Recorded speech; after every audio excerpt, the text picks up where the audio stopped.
يا هلا يا هلا يا هلا يا هلا يا هلا يا هلا يا هلا يا هلا يا هلا يا هلا يا هلا حن قلبي على جمعة الخير هلا حن قلبي على جمعة الخير هلا يا هلا ويا هلا ويا هلا ويا هلا يا هلا ويا هلا ويا Bismillah ar-Rahman ar-Rahim. Assalamu alaikum. It's a Saturday morning, so welcome and welcome again to the program. It's Let's Talk with me, Julie Alli, right here from our Sunny Hill studios in Johannesburg. And today on the show, we have not 3, but 4 ladies. It's a ladies only show, and I'm certain you're going to enjoy it. We're going to be talking about how to clear blockages from your brain, your system, from your memory, to help get rid of diseases, and that will be with a life coach, Ruxana Moden. We're going to be talking also to a young authoress. She's just written her first book, and it's called Noxious Naledi. But first up, we're going to talk babies and the birth of babies, the different methods available, and why more and more people, or women rather, are opting to go the alternative, the home birth route, or going into private clinics, but not your conventional clinics, your birthing clinics. In studio with me, I have Verena Song. She is a midwife. She's been practicing for almost 30 years. And I also have a mom who has given birth to 3 babies,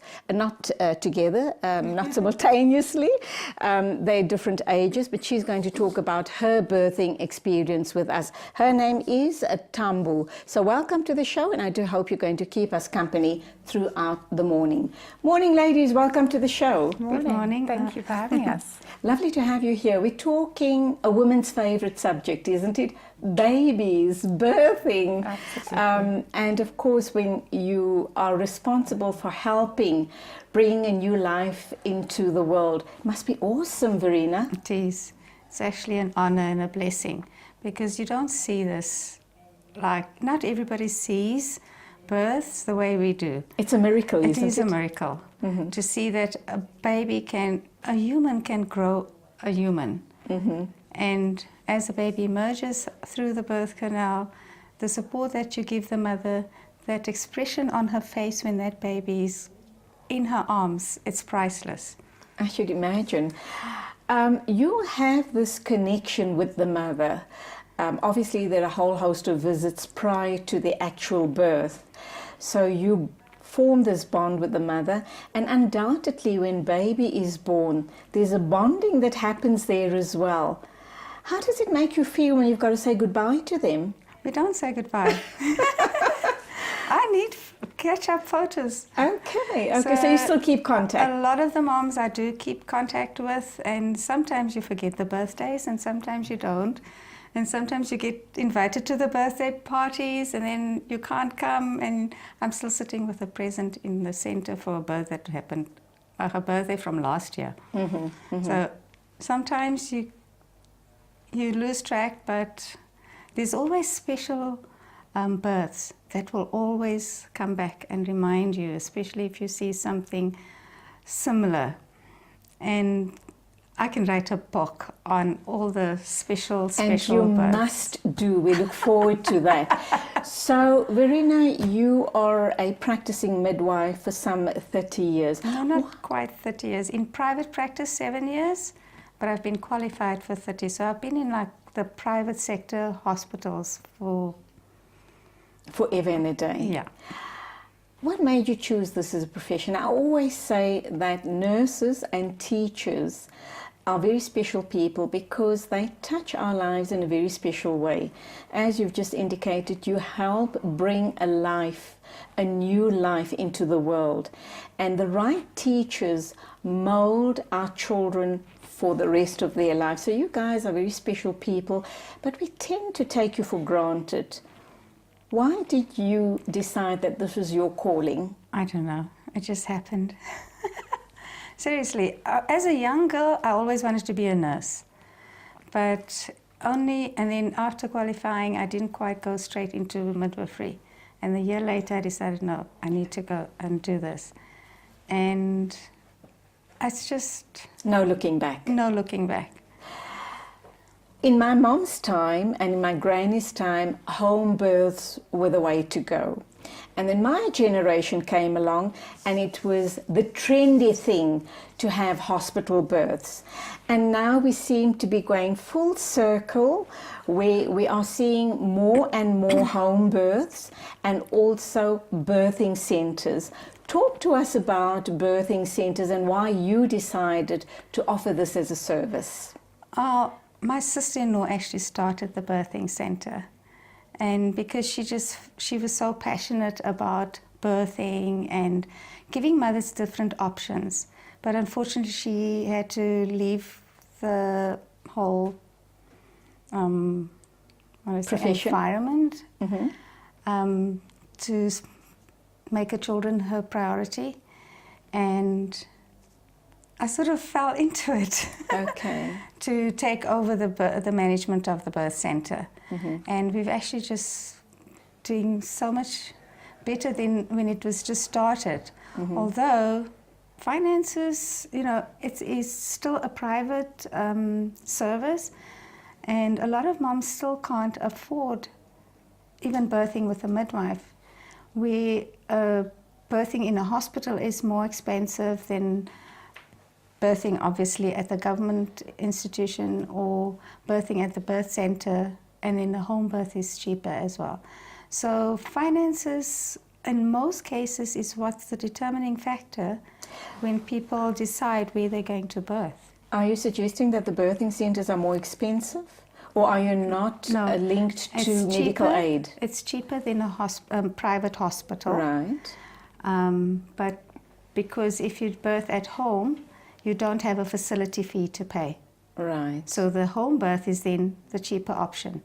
So it's in between a home birth and a private hospital birth. Okay. Does medical aids pay for home births and birthing centres? They do, but the amount that they pay is really not reflective of what we do and the time we spend with our moms. All your stock and equipment that you have to have and bring to create a safe environment for that birth. BestMed, am I allowed to say that? Yeah, go ahead. BestMed is one of the leaders in promoting moms to birth with midwives and birthing at a centre, and their fee structure is realistic enough that my moms with BestMed don't have to pay upfront, whereas other medical aids won't even pay for a birthing house. Okay. Or they will pay like 1,000 rand towards a facility fee, where the hospital fees is like 30 something. Right. Just for the facility without the doctor's fees. So it's very difficult to get moms to birth at a birthing centre because that is their choice, because they're not constrained by the medical aid, because the medical aid will cover it as a home birth and not the birth centre. So that's almost a barrier to entry, so to speak. Yeah. Okay. Tambu, you're sitting there and smiling. I saw your lovely babies just now out in the lounge. Thank you. Did you birth them all at home and through a birthing centre? And if so, why did you go that route? So I've always felt intuitively that my body is able to birth naturally. Wow. I've actually moved to Joburg just 2 years ago now, and so we had 2 of our babies in Cape Town. Prior to having them, I actually had a miscarriage that was actually very painful, and so sorry to hear that. Thank you. And just the treatment that I got in a private hospital made me sort of consider other options. So immediately, actually, after the miscarriage, I connected. I just kind of, like I said, intuitively, I felt that my body could do this. And I connected with a home birth community in Cape Town. So I birthed one baby at home, at our then home in Cape Town, in a flat, and then the second one was at a midwife-led practice similar to what Verena has here in Johannesburg. So if you make a comparison to the at-home birth, and then your other baby was at a birthing centre, which stands out for you which facility were you more comfortable in? Yes. And if you've got to give advice to anyone, what would you say to them? So I think with each birth it's different, and I think you're in different stages of your life at each birth. So I think if I look back on all my 3 births, they were all very special, and I'm so blessed in that way that each one was special, and the choice of birthing was just perfect and right for me at that time.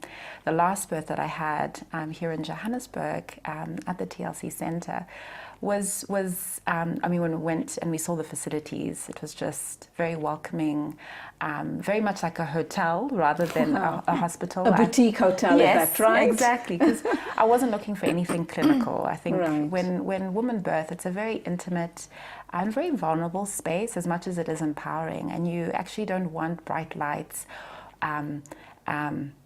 Trolleys up and down, absolutely. nurses shouting and screaming. Yes, and that's what Verena was offering, and why we Okay. decided to go that And route. I speak from experience, hospital births. Yes. Verena, where is your facility situated and what's it called? It's in Orange Grove, right next door to the Linksfield Hospital, and it's TL Childbirth Centre. And you are full-time at the TLC Child Centre. Well, we're normally there when we have a birth or when there's consultations.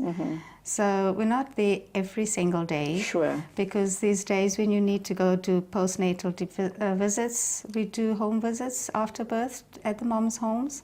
So you have to factor all of those in Right. as well. Your preference, you've been in this game for a very, very long time, and of course different facilities and different modalities speak to different people, just as Tambo has indicated to us. But if you've got to advise anyone, let's assume she's had a very easy pregnancy, she's fit, she's healthy, no stress at all as far as baby is concerned, what would your advice be to the expectant mom? Look, midwives are only supposed to look after low-risk moms anyway. So we can't have high-risk moms birthing at the centre. We also work with a backup gynae. We've got 2 backup gynaes that come to the centre if we need further management or assistance with the birth. And it still looks like it would be fine to birth at the centre.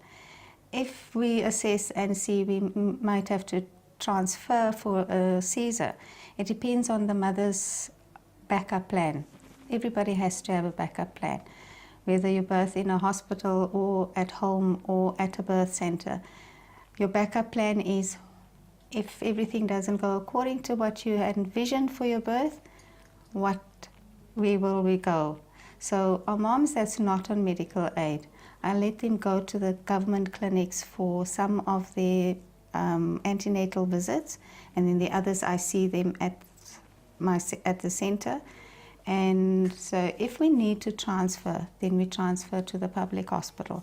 But before just transferring, we have to liaise with the registrar on call, and then we transfer the mom with all the notes, everything that we've done up to that time, including all her reports for scans, her reports for blood antenatal screening blood tests, and then we transfer the mom. So the checklist goes with mom. Yeah. The Not the backup checklist, plan- it's like the history of what's been going Obviously. on throughout the Obviously. birth and the pregnancy. Right, so that whoever, the registrar, whoever takes over the case at that point is able to check that everything has been Yeah. covered up to that point. Yeah. That being said, you talk about a backup plan as far as mom is concerned. And for babies. Yeah, I should imagine it's very important that they share that backup plan with you. Yeah. So you prepared in the case Well, of an emergency. When we do our first interview consultation, I take like about 2 hours, She does. so that we can actually discuss all the concerns and answer questions the mom might have. And then I don't actually make them make a decision then, unless they've already decided coming there. And I give them all the information, your backup plan, how we work, any concerns, we go through everything.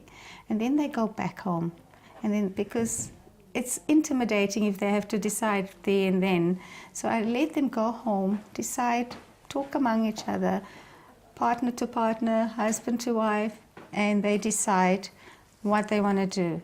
And then they come back to me to say, okay, this is what we've decided we're going to do. And we go from there. Okay, we're going to talk more about birthing, home births, birthing centres, and some more about your experience. I'm fascinated to hear about all of this, but right after the break.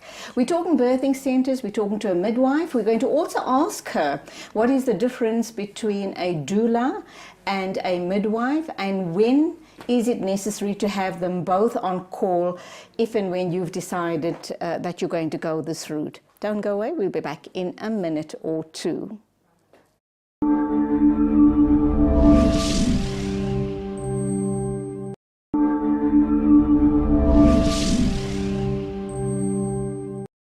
We're talking babies, we're talking birthing and the different methods. You can opt to go for a home birth or go to a birthing centre. And of course, a lot of young girls also then decide that a private nursing home or a hospital is the best option for them. We're going to look at the pros and cons of all of that, but let's ask the question of when is it necessary to have a doula. But before we get there, let's go to our mom of three, Tambor. Your different birthing methods that you underwent, I'm trying to understand challenges. Did you have any? And what was the total experience like? You spoke about the first one, very clinical, in a hospital. You've decided that was not for you. But the subsequent two births? Okay, so I've had 3 live births, and all 3 of them were all natural. So the first up, I was pregnant for 4, and the first one was I had a miscarriage. But for my first live baby, that was done at home. Beautiful experience in our lounge, in a bath. The water birth. In a bath water pool. Mm-hmm. So I've always had all my babies in a bath pool. I just love to be able to rise in it, to be able to swim. I love swimming, and it helps with the pain as well. Yes, that's exactly what I was going to ask you. A Yes. lot of people suggest that if you go the option of a water birth, Yes. the pain is less excruciating. Did you find that that was in fact the case? I can't really compare with anything Okay. because I had a miscarriage very, very early on, and all the births were all water births. So for my experience, it was what worked for me. My second birth, I birthed a 5 kg baby, no tears. Yes, I am that mom. No tears. He got stuck, so he had shoulder dystocia, but the midwives, again, that's the beauty of having a midwife, is that they managed to pull that baby out with Rubens maneuver so skillfully. I didn't know what was going on at the time. Without tearing. Yes. Wow. Now, when you talk about shoulder dystocia, Yes. obviously that means that there was stress on his shoulders. No, What the shoulders happens? are stuck. Stuck. So what happens once he has been birthed already? Do you kind of take him to a doctor, or do you just manipulate and massage him so that he's okay? If you have shoulder dystocia, it doesn't mean you're going to dislocate that shoulder. It just means that the shoulder was stuck at the pubic bone. So there's different maneuvers in which to be able to get that baby out without harming baby. And if you, I know the midwife that did that birth with her in Cape Town, and she actually gave us midwives a workshop on shoulder dystocia. So she did an amazing job. She is awesome. And if you have somebody that knows exactly what they do, you don't need to have a baby that is now injured because of the birth. Tell me that the days of scalpels are long gone and past. Scalpels? Not the Forceps. suctions. We sometimes still need, most of the time we use what we now call a kiwi. Unfortunately, that's, I think, the name of the thing. But it's also a vacuum system. It's a handheld vacuum to help baby. It's not to pull baby out, and that's where people make a mistake. It's as the mother is bearing down to help that baby to come past. So you literally hold onto it so that between contractions the baby doesn't go back to where it started off. Okay. So mom pushes, you hold, doesn't go back, pushes, and that is how it actually moves forward. And if it is skillfully done, sometimes, we've got one awesome backup gynae that works with us. I've never seen him cut or tear a mom doing a kiwi delivery. Wonderful. Your third experience? Was with Verena, so at the birth Tell us center. about it. Beautiful.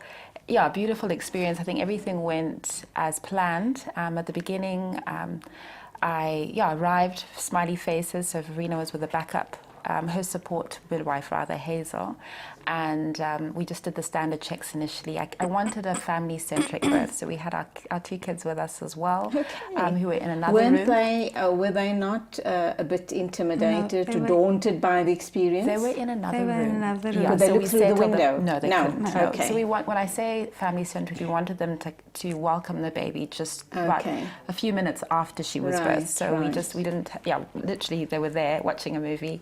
And then after the standard test, we put all the birth affirmations on the wall. Well, Verena and Hazel did that and welcomed me into the bath. Within an hour, baby was born. So you felt very special. Very special. We had appetizer, you know, and appetizer to make champagne celebration.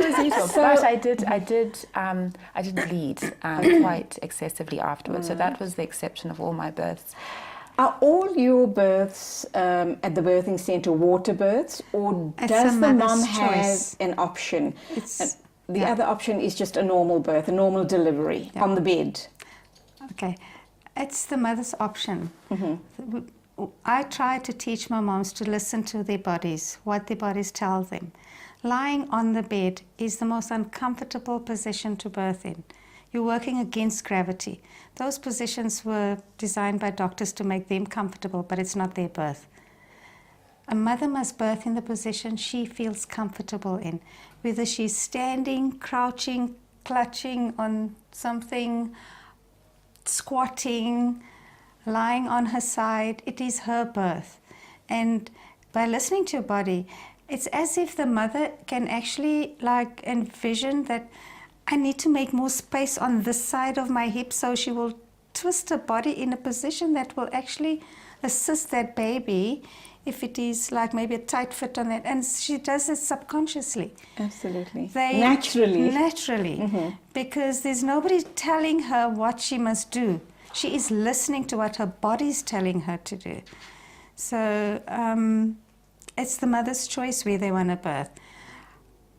I know a lot of people find it weird, but birthing over the toilet, most moms find that very comfortable because the hips are in a perfect angle for birthing. And most of those moms don't even tear because of that angle of the pelvis. And so whether you birth on the toilet, on the bed, in the shower, done that, looked like the cat. Okay, believe it or not, we've got 3 minutes to wrap up. Let me ask you this question. What's the difference between a doula and a midwife? A doula is your support person during your birth.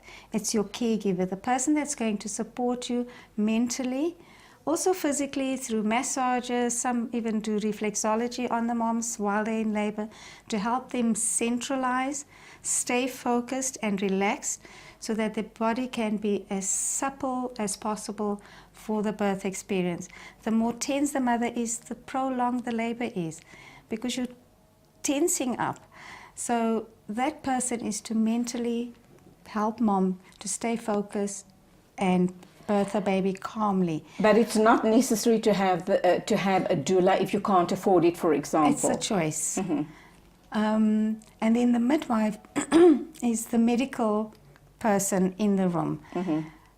Similar to a doctor birthing the baby, he's medically trained, I wonder, to birth the babies, and the midwives to birth the babies, where it is now the medical side of the birth rather than the mental side.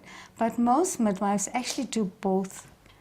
So I have an awesome midwife that I work with. She's like a granny and a mother and a doula and a midwife. Everything all in one. in one. Finally, you do also do home births. Yeah. Is it more challenging for you? And if so, what would the challenge be?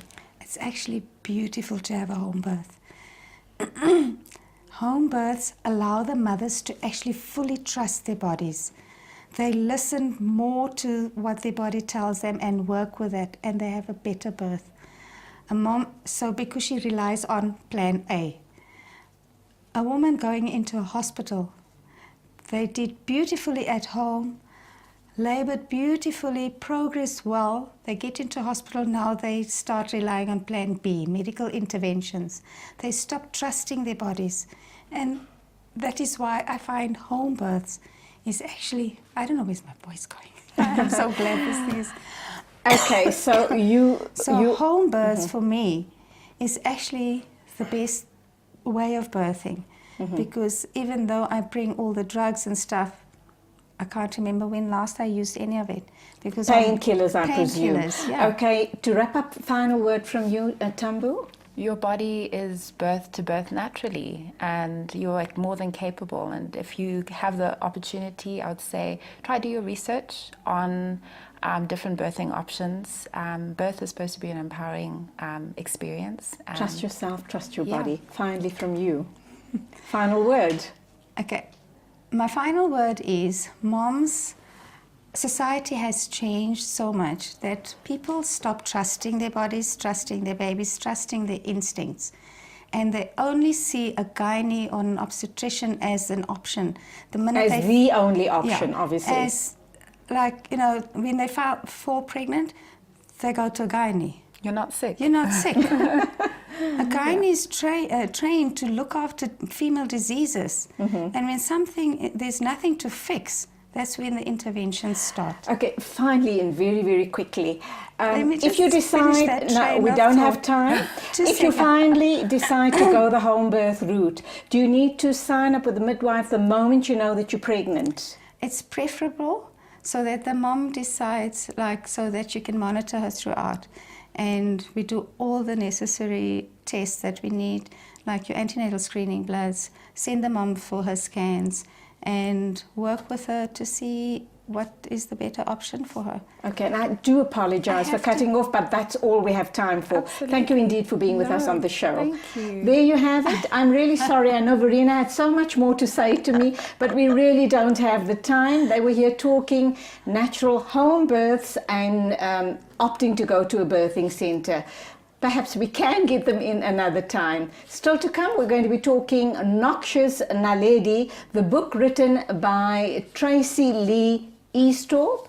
And later on in the show, we're going to be looking at how you can heal your diseases by unblocking your system, unblocking your mind, unblocking your brain. So don't go away.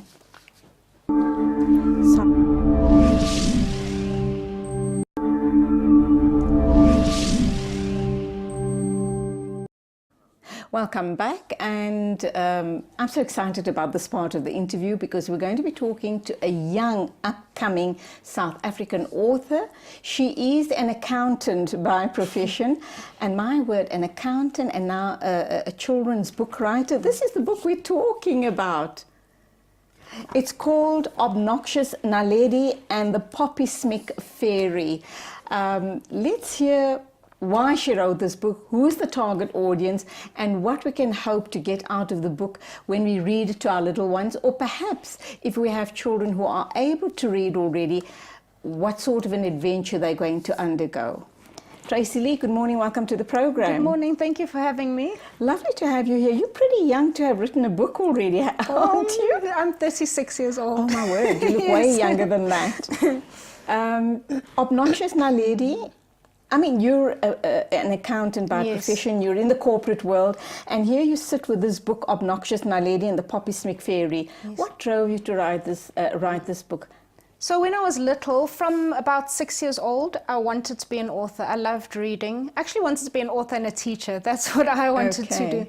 And it's just a dream that never ever left me. So it's something that I've always wanted to do, and that's what drove me to write it. Now, when I think of accountants, I think of these men and women in grey suits with little briefcases, etc. And you're a far cry from that. When I look at this beautifully illustrated book, this doesn't look like an accountant has written it. But be that as it may, where and how did you tap inside yourself to come up with these amazing characters and this lovely story, which obviously is going to appeal to little girls and boys alike? So the story, I don't actually know how I came up with the idea of the story. The word came from a romantic comedy I was watching one day, and this woman really loved unusual words. So I heard the word poppy smick and I thought that would be a great word to use in a children's book. And then the whole story is really about self-love and about being your authentic self to be seen and heard. And I think it's something that I felt as a child, and subconsciously when I wrote about it, it came up. So all your pleasant childhood memories. So it's kind of like there was a bit of Naledi in me, which is why I could identify so much with the character when I was writing. At the time, I didn't know that, but it was. I felt like I wanted to be seen and heard, and I didn't know how to do that. And it's only now in my adult life that I've learned those skills about being my authentic self. Now, this is targeted at a 6-year-old. Well, the age range is 4 till 9. 4 till 9.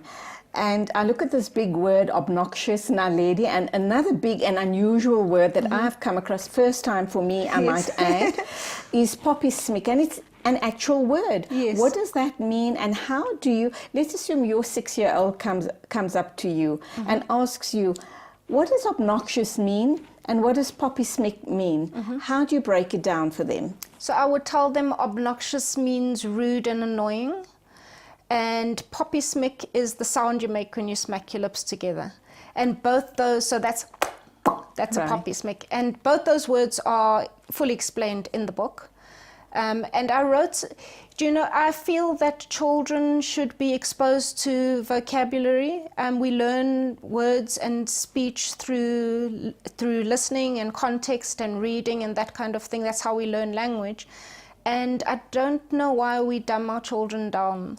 I mean, kids used to read things like Charles Dickens and books like that. That was children's literature of that time. And now we're putting kids in boxes and saying, if you're 5, you must only read simple language. If you're this age, this is what you must read. And if we expand on their vocabulary, then there's no limitations for them. And children they mimic you all the time, don't they? And they pick up very, very quickly and easily, because they kind of almost tuned into the rhythm of language, so to speak. So if you make a concerted effort at speaking correctly, at using the right vocabulary, not necessarily talking down at them, but use everyday vocabulary, adult vocabulary, you're going to expand that child's horizons and the way he or she speaks and sees the world. Absolutely, because I've got a little boy, well, he's not so little, he's 11, and I've always spoken to him from when he was a baby like he's a human being, not like he's a tiny little child. And as a result, his vocabulary is really good, and people always marvel at it. And it's just because I also read to him from when he was a baby, and speak to him like he's a person, not like he's a small little child, and we can only limit him to certain words. When you talk about reading to children and even babies, because they tune into the tone of your voice, the soothing sound of your voice, and they just kind of tune in, and then the words they digest all of that, and almost subliminally, and later on then they regurgitate all of those words. But do you believe we should still, even for a baby, read a book like this to a baby, or should we be reading baby books to babies? Well, I think either. I think both, as much as we can expose our kids to. And I've written my whole book in rhyme to make it fun. So, and I love Dr. Seuss. Dr. Seuss is one of my favorite authors, and just that rhyming, it just reiterates language and the rhythm of it and that kind of thing. So I think from little, it really doesn't matter what you're reading to them, as long as you're exposing them to books and literature. Look, it's difficult enough writing a book, and a book for little children, but I should imagine much more difficult writing in rhyme. Why did you decide to do that? Because I love rhyme, and I think, so I've read a lot of Dr. Seuss, and reading that, it's so much fun. Like, I find rhyming, it's a lot of fun, and it makes it easier to get through the book and more exciting for the reader to get through the book. So that's why I chose rhyme.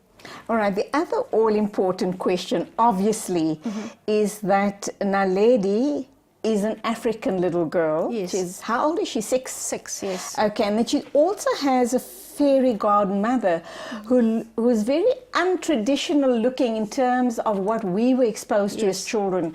My picture of a fairy would be this Tinkerbell-like character, you know, slim and gorgeous and almost butterfly looking, so to speak. But you've got a very dumpy granny here in traditional clothing. Why have you decided to go that route? Because so the fairy is there to bring Naledi wisdom. And traditionally, I think I wanted something our kids could relate to. And where do we go to for wisdom and advice? We go to our elders. So the fairy represents that part of our lives that we can relate to. So she's an old grandmother type because she's got all the wisdom.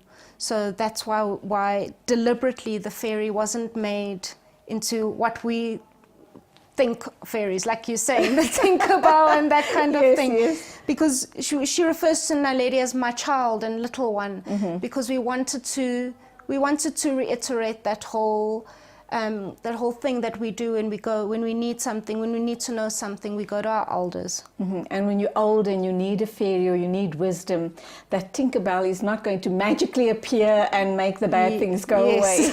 Yes. Okay, let's go for our first ad break. I'm talking to Tracy Lee Easthorpe. She's written her first children's book. It's called Obnoxious Naledi and the Poppy Smick Fairy, targeted at ages 6 onwards, probably up to 9. And this is what the book cover looks like. I would urge you to go out and buy it. I think it will make a great gift for the little darlings in your life.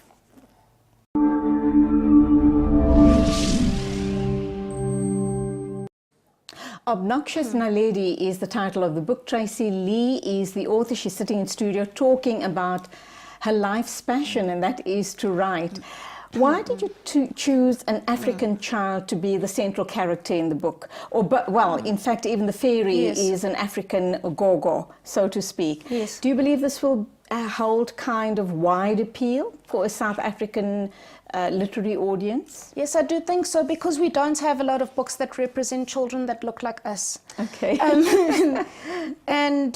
So my idea is to have a series, and for each book to have a child of a different race, so that I can write about everybody and include everybody. So Naledi will be the first character, and then the next book will have a colored child, and then a white child, and an Indian child, because, I mean, we're in such a diverse country, and I think all of us deserve to be represented. Now, you're going to be talking about different coloured people. I mean, you're talking about white, coloured, Indian, etc. in your subsequent books.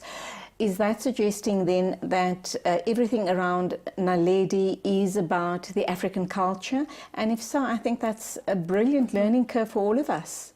Well, so the series will not have Naledi in. Well, I haven't really decided, but it will just be a new character with new adventures. Yes.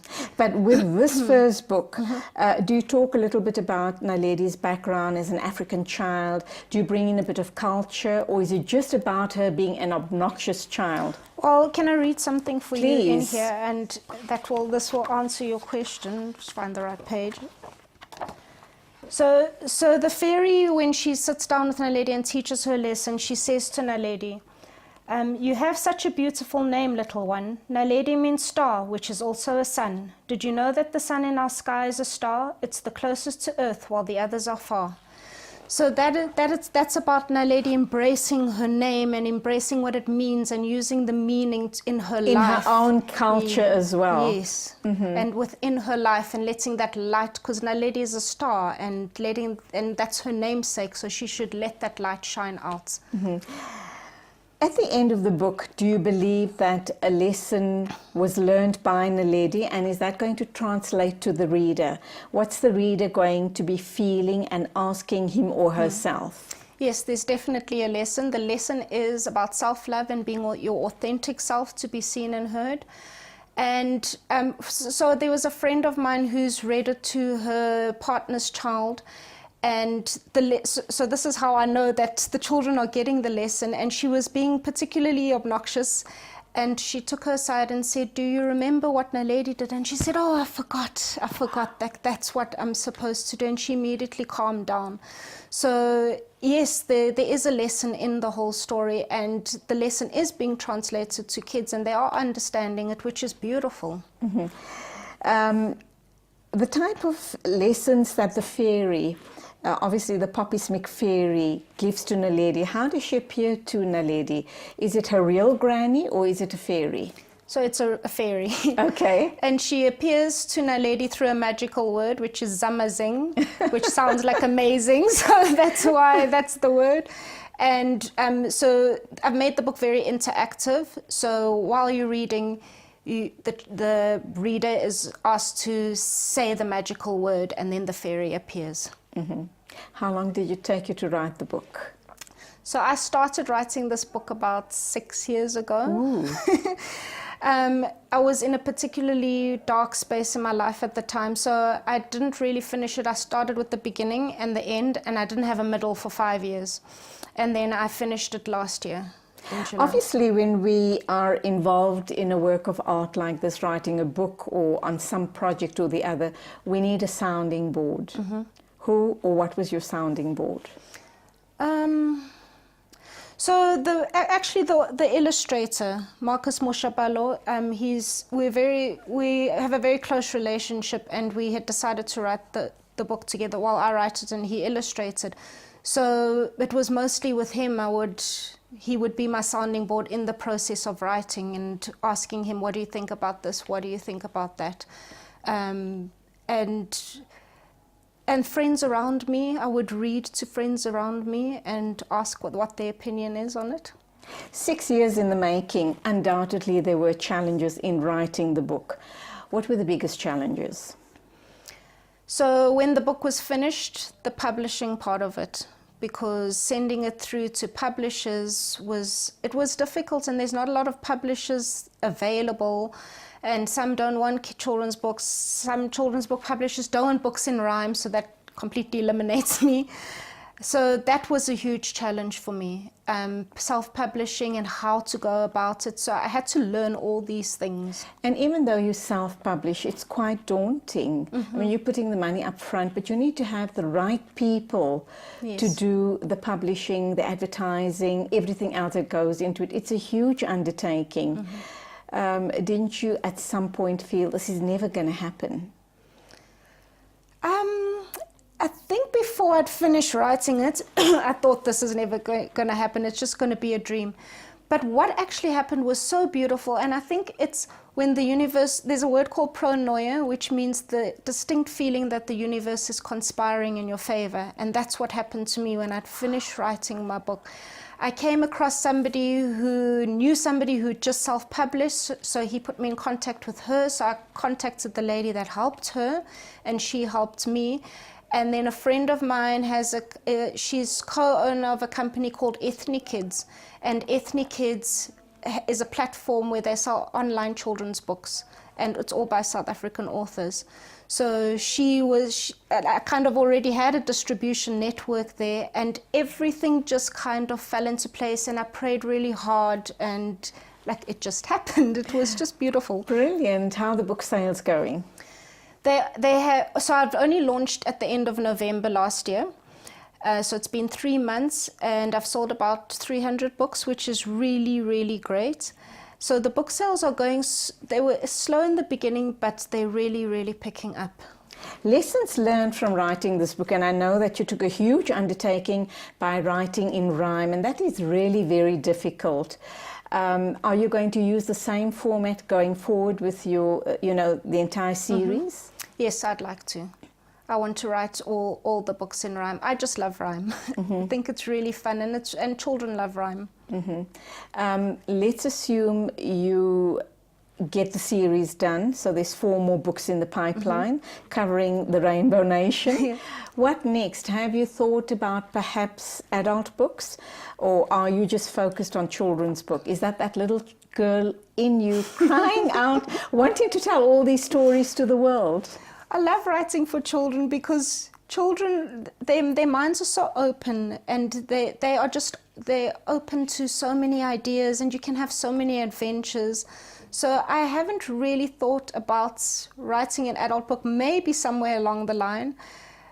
I really don't have a vision that's more than just what my series is right now. You're enjoying the moment. Yes, You're in the moment. I'm in the present, yes. Absolutely. This surely is a book for the international market as well. I mean, like European, English, British and American books come to our shores, there's no reason why this can't have huge international appeal. Have you started that drive yet? So I've got a cousin who's in the States, and I've sent some books to him to market for me that side.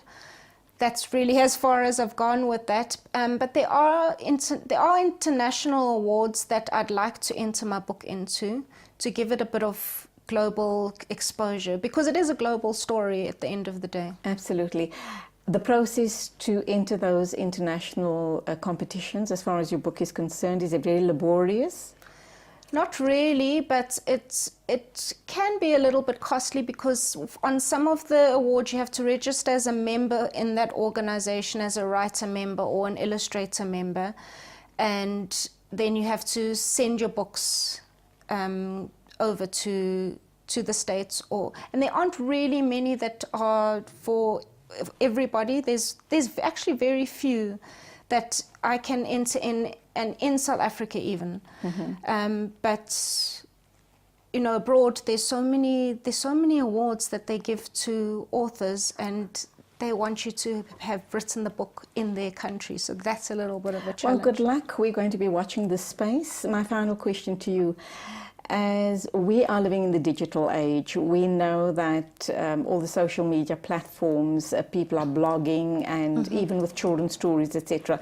How much of competition is that for you? And are you perhaps going to take, sell the book, or put the book on digitally, make it available digitally?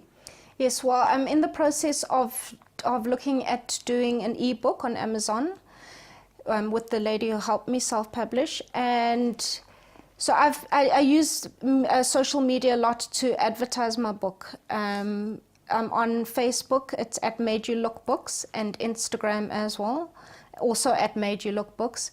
So I don't know if there's much competition.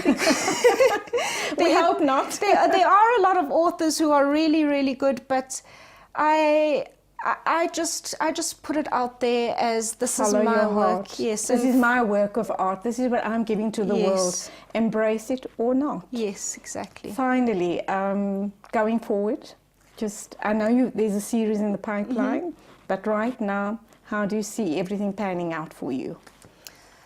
So I've got an overwhelming response for this book, which is and beautiful. Rightly so. Thank you. Which is really, really beautiful. So it's going to be big. Like I really believe that it's going to be big, and I've written something that is unique and something that is very special. Where can we buy the books? So the books are available on ethnikids.co.za. That's ethnikids.co.za. And at Love Books in Melville, Book Circle Capital also in Melville, and Bridge Books in Joburg City. And that's where we leave it. Tracy Lee, as a South African daughter, you've made us very proud. Thank you. May your journey be truly, truly filled with everything you wish for and much, much more. Thank you very much. My pleasure entirely. Thank you. That was Tracy Lee, and she's she's been here to talk about this book of hers, Obnoxious Naledi and The Poppy Smick, a Fairy. Please go out, support young talent in our country, and you can give this to friends, family, or you can just keep it for your own children. Still to come, we're going to talk about how you can heal yourself from diseases through a positive mindset.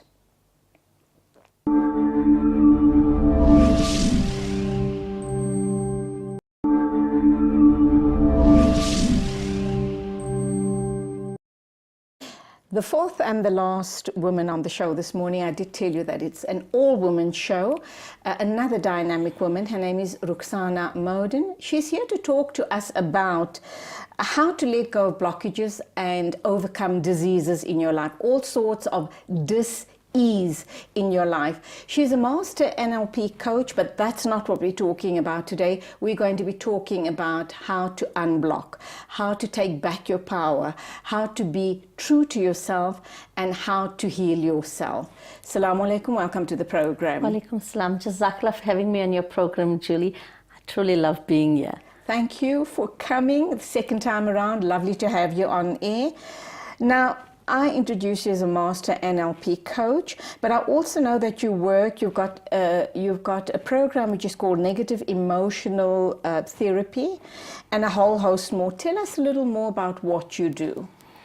So I'm actually an NLP transformational coach. I help people get rid of negative beliefs within themselves. I also learned, I do business coaching beyond that, but taking your business from where it is to growing it, and also starting up businesses. So that's part of the transformational coaching that I do as well. And I heard through the grapevine that you're in the process of opening up your own NGO. Am I right? Yes. Good luck. I have no doubt that you are going to be touching lives in a very positive way. The subject matter for today's discussion is how to let go or how to clear blockages so that you can truly get rid of dis-ease in your life. If you don't do that, you're going to end up being a very emotionally, mentally, and physically sick person. How does the process work? And how much of hard work do you as the person have to do to overcome? I think the journey starts with yourself. When you decide that I've had enough of the negativity, I've had enough of the drama, I've had enough of all this draining that I feel. I wake up in the morning, instead of jumping out of bed and excited and having your day filled, you're like, oh my God, this is going wrong. Oh my God, the family, my neighbor's plants are falling, leaves in my yard. Those kind of stresses, those kind of drama that you bring within your perimeter actually starts impacting you. The best way for me to describe it is if you have this beautiful Gucci bag, and I know all women love their bags, including me. And every day I say to you, please, Julie, put a tomato in that bag. And the next day, Julie, put a tomato in that bag. At the end of the week, we would have a soggy bag with rotten tomatoes. And the exact same thing about taking in misery, anger, regret, fear, guilt within the body and holding it in there. It starts rotting away within you, yourself. You're not a happy person anymore. You don't find joy in anything you do. For me, my clients always ask me, why is it that the first thing you tell me in the morning is to breathe? And I say, if we don't breathe, we're not alive. The most important thing is how we breathe in. Breathe in love, breathe in positivity, and feed your cells, because oxygen feeds every part of your cell, and that's vital to live. But at the same time is when you're exhaling, what are you exhaling? You got to get rid of the toxins in the body. That is all the carbon that is in that body. But with that as well, the anger you feel, the frustration, the wanting to control, get rid of it.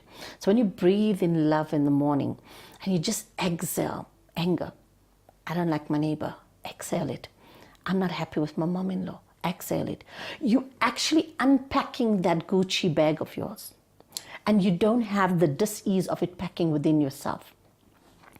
The vital energy that we have within our body affects the cells either to flourish or to become diseased. And the dis-ease, and I've seen it on many of my clients. Clients come in that have 3-4 stage cancer. But once they start the letting go technique and they learn to let go of my mom-in-law did this and my father-in-law was a bad man to me and my mom was cruel and mean to me, all those things that they kept within themselves, and they release it and they look at themselves and they said, Roxana, how is it I walked with all of this all my life? Roxana, it's easier said than done.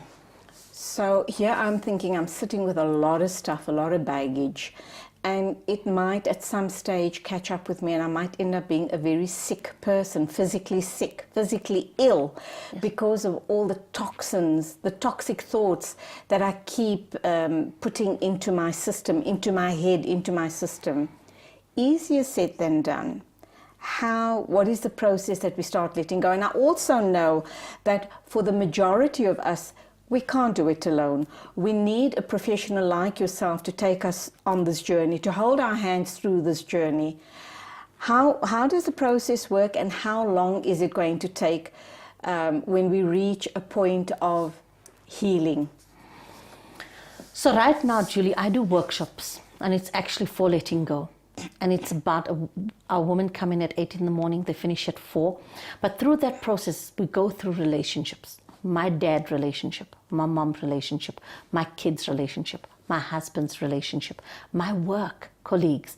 And as you start releasing those within the right perimeter of somebody guiding you, I think once you let go of the major blockages in your life, any coach, I'm talking about myself and I'm talking on behalf of other coaches, they don't actually hold your hand throughout life. They give you the techniques to survive your daily. Because within you letting go, tomorrow your neighbor goes and picks on you. Your sister-in-law said something bad about you. She didn't like your scarf. So those things hurt you. And what hurts you traps within inside of you. But as a coach, we teach you techniques of how to let them go, how to dis-ease every single day, how to detox your body. You know, and the one thing, and I'll share this with our audience. The most important thing, there's 3 steps I train all of my clients. The first thing is when you breathe in love, breathe in positivity, breathe in your affirmations that something amazing is within yourself. Self-loving is most important. The second thing is always be grateful. Be grateful for your day. Make shukr for the bed that you're sleeping in. Make shukr for the water you're drinking. Don't take anything in your life for granted.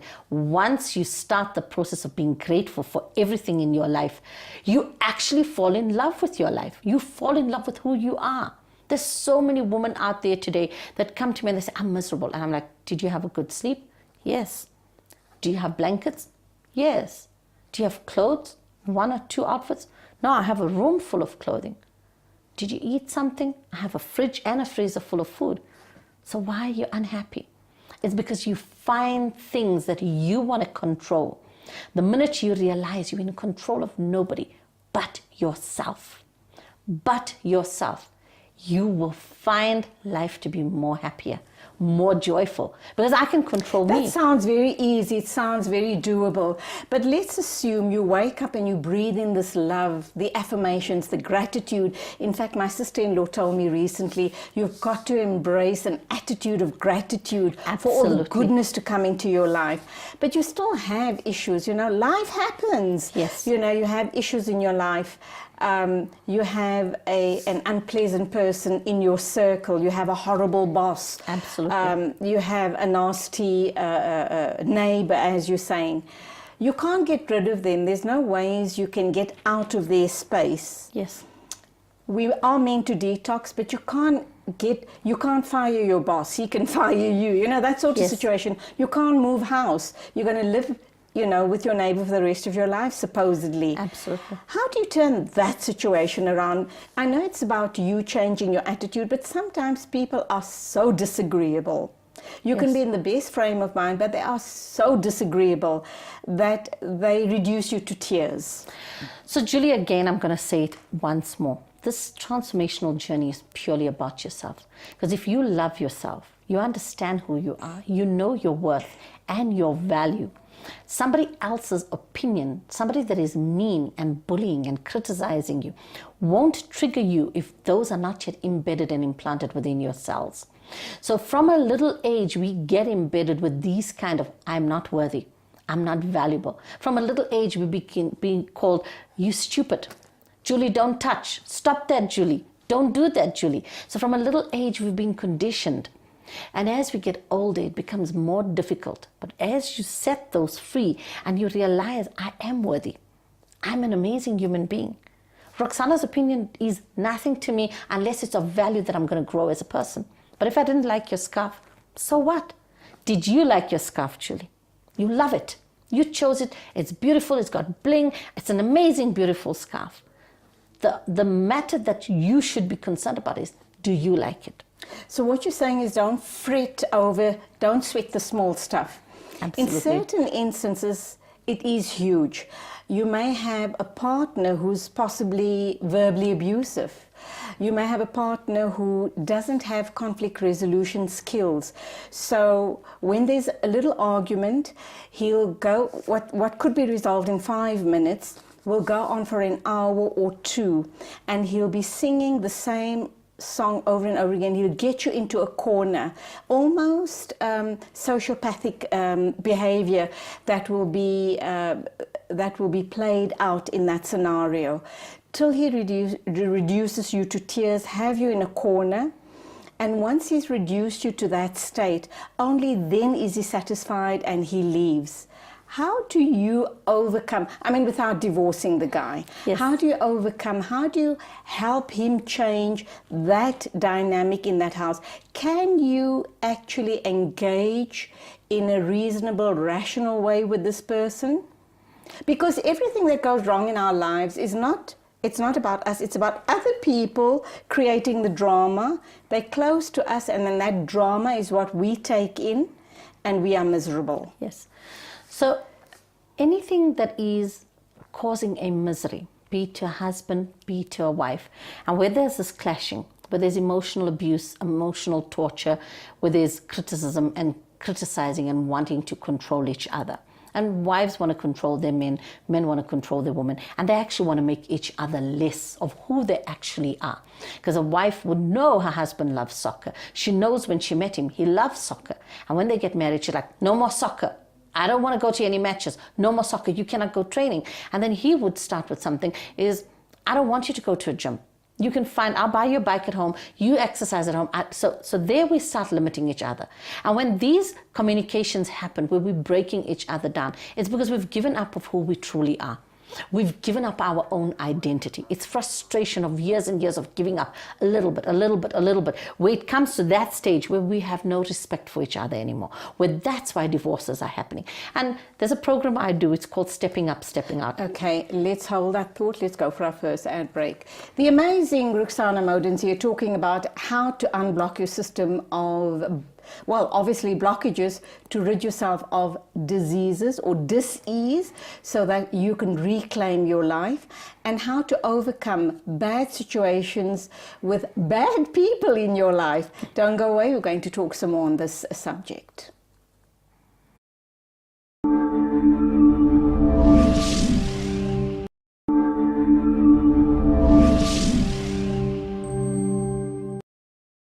How to let go of blockages to rid yourself of dis-ease and diseases, because dis-ease is really a disease state of mind. Ruxana Moden, a super NLP coach, is here to talk about it. She also talked about stepping up and stepping out just before the ad break. Let's get her to explain that. So Julie, the program about stepping up, stepping out, the program, we use it on youth at the moment, on married couples, and on just somebody that wants to enhance their lives. The stepping up process is how to be a better husband, be a better lover, be a better father, be a better mother, be a better sister. It's about being the better version of who you truly are. But the stepping out means if you're in a corporate environment and you want to go into a business, how can we safely guide you? Many people just leave their job, go into a business, they lose the business, and they have to hop back into a corporate environment. Just remain with the corporate environment situation. Let's assume, we know jobs are very hard to come by. Yes. So people are holding on to their jobs, and you're in a relationship with a horrible boss or horrible colleagues. There's no ways you can leave that job because you won't be able to support your family. What do you do in a situation like that? Is there room for engagement? And how does that engagement happen? I think, you know, the most important thing, Julie, that I'm appreciative of like recently is, because I do a lot of corporate training, a lot of companies are taking into consideration emotional intelligence. And many managers are understanding about energy negative energy in a company and what it does. So there is a lot of coaches going into corporates. I coach quite a lot of corporate companies, smaller businesses, so that we can take the entire team into a proper positive mindset. And if there's one person that is being mean and nasty and cruel, many of the times companies step in, because there is a process. I don't see any person that should sit and be abused by a manager or a colleague just because she needs the job or he needs the job. There's processes. I actually was at HR in the mining industry, and that's where I was working within before working at Mnet. And there was always processes. And one thing I really admire about the companies today, they've really moved in strides on emotional intelligence. Emotional intelligence is vital in a company. It's not about how brilliant you are. It's how you can take your team forward. Are you a loving boss? How do you lead? Do you lead like a brute? Or do you lead with love and care and kindness? If you're a brute, and you respect, shouldn't. I think that's very important. Let's take that same scenario, let's take it into a family environment. In the corporate environment, you have the support of consultants who come in, step in, talk to both parties, try and get you, mediate and get you to see and respect each other and contract to work in a better environment, because it's healthy for everyone concerned. You don't always get that right in a family situation. What's the best way to contract where your family will buy in and not think that you're talking all the fluffy hocus pocus stuff? I think, just to share with you, I do family alignments and attunements, and especially in our bigger communities where family are bonding to open businesses, grow their consortiums. And one of the most important things is I think family are realizing they need outside coaches to take the family into a better space. Yes, you do get some people that are stubborn, but within that, the family members, the son or the daughter would say, I think we will all benefit from having a coach move us forward. In South Africa, 8 years ago, you would say, really, they didn't understand too much, or there was not too much of a coach that was needed. In a family, one of the families that I coach, I actually go away with them on team building weekends. And we love the process of bonding, finding out whose space, delegation, how do they do their family organograms, who would do what, who would answer to whom. And then that way you maintain the love. I call it a love contract, where we each maintain our respect. We know what we're going to do. We don't overstep our boundaries. We don't bully each other. And that is so important in a family. There's always, I never believe there's any situation in life that is never going to have a solution or where we cannot find love within ourselves. I think it's a process that we need to take, move forward and find that love. So many times people talk about we need to make money. I never talk about that in my coaching sessions. I talk about love, because when you love each other, when you love what you're doing, you will make money. You will attract the abundance. You will attract the right partner in your life. But it starts with you. I always say, this is your cup, your own cup, Julie, and you fill it every day with love. You cannot love me or anybody else if your cup is not overflowing, because we will be loved from your overflow of your cup. And anything you do, whether you're in corporate, whether you're in business, whether you're a mom, whether you're a dad, whether you are a teacher, whatever you do in life. One of the principals, I do a lot of programs of stepping out in schools, and he said to me, you're the first person that came to school. I thought you were going to talk about bullying, and you taught my students how to love. There is so much need. No schools teach you how to love yourself, how to appreciate who you are, how to see your worth and your value. And that is important as a human being. Even men are brought up and been told, don't cry, be tough. Why not? Allah has given us eyes to cry and shed those tears. Why not? Rukhsana, not everyone obviously can afford to perhaps engage with someone like you or any other coach out in the market, but they desperately need the help. They desperately need to put things right in their lives. Give us a few examples, 3 or 5 must-dos that can help you get the process starting. And would you also agree if, the analogy that I used about the horrible boss or the horrible husband, if you're too afraid of confrontation because it will get out of control, write a letter to him or her and express how you're feeling, and also that perhaps they can come up with suggestions of how the relationship can be repaired, the working relationship or the business relationship or even the home relationship. I think the most important thing, if you're at home and you cannot afford a coach or the time, a lot of people always come up with the time story, is to say, I don't have the time to appoint a coach for 1 or 2 hours a week. Then I'd suggest you take a journal and start a letting go journal. And start with the process of, why are you irritated today? Put the 3 basics. I'm irritated, I woke up this morning, I didn't find sugar in my home. Why? What happened there? How did that happen? And then you would start finding out, it's okay, because I'm not time conscious. It will always lead to a bigger story. So your irritation would come from, I don't have time within my life, and that's why things are falling apart for me. The other thing is, you have a spouse and he's either which way, male or female, not loving, very mean-spirited. Again, you yourself can take your journey through. I forgive him. He doesn't have goodness within himself. I love him truly. I know that he's a mean person. I want to be with him and I want my kids to have their dad. So remember what the process is. I don't want to control anybody else. I don't want to change anybody else. I want to control me, how I react to him. I will love him tonight. I want to hug him tonight. I'm going to tell him everything's going to be okay, baby. Do you understand? And that is where you will grow him, just with your kind of love. My process is taking you, Julie, into your journey. So no matter what you face, you will heal those in your pathway. So we come back to the same old, be the change you want to see around you. Absolutely. So the moment you start responding differently, the moment you start responding in kindness, in love, in dignity, in respect to those around you, the moment you respond and you let them know that you've heard them and you possibly are going to act on their requests, they will see that change and they'll hopefully start also changing or responding to that positivity of the change in you. I think it's a guaranteed. 9 out of 10 of my clients, I've never had, so Lakh Shukar, I've never had a client come back to me to say, Roxana, it never worked. I mean, I had a wife. If it does not work, what do you suppose has gone wrong? I think if it doesn't work, it's she hasn't allowed the proper healing within herself. So I take her back through, do you love yourself? Are you worthy?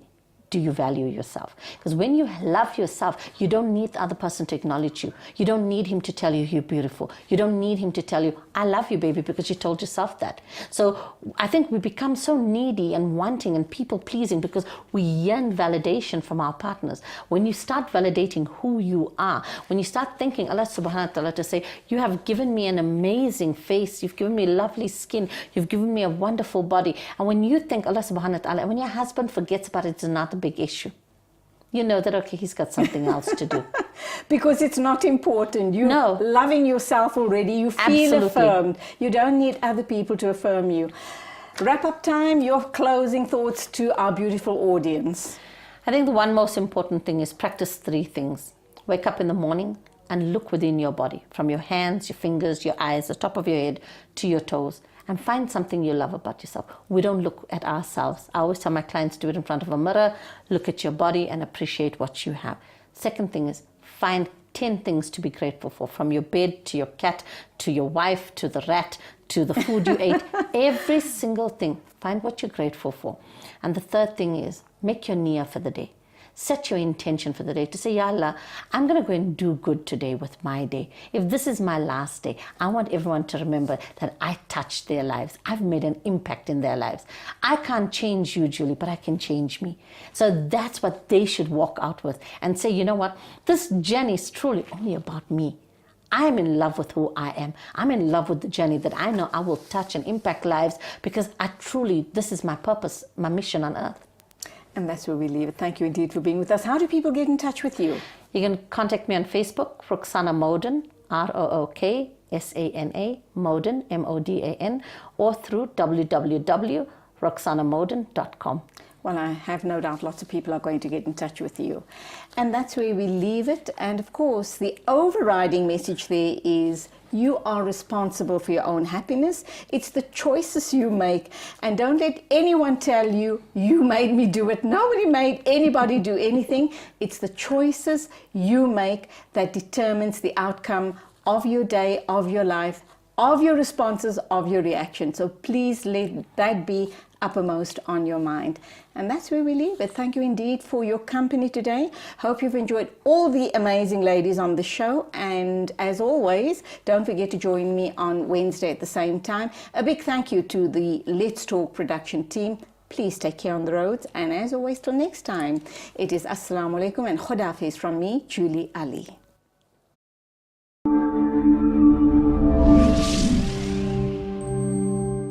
يا هلا يا هلا يا هلا يا هلا يا هلا يا هلا يا هلا يا هلا يا هلا يا هلا يا هلا يا هلا يا هلا حن قلبي على جمعة الخير هلا حن قلبي على جمعة الخير هلا يا هلا يا هلا يا هلا يا هلا يا هلا يا هلا يا هلا يا هلا يا هلا يا هلا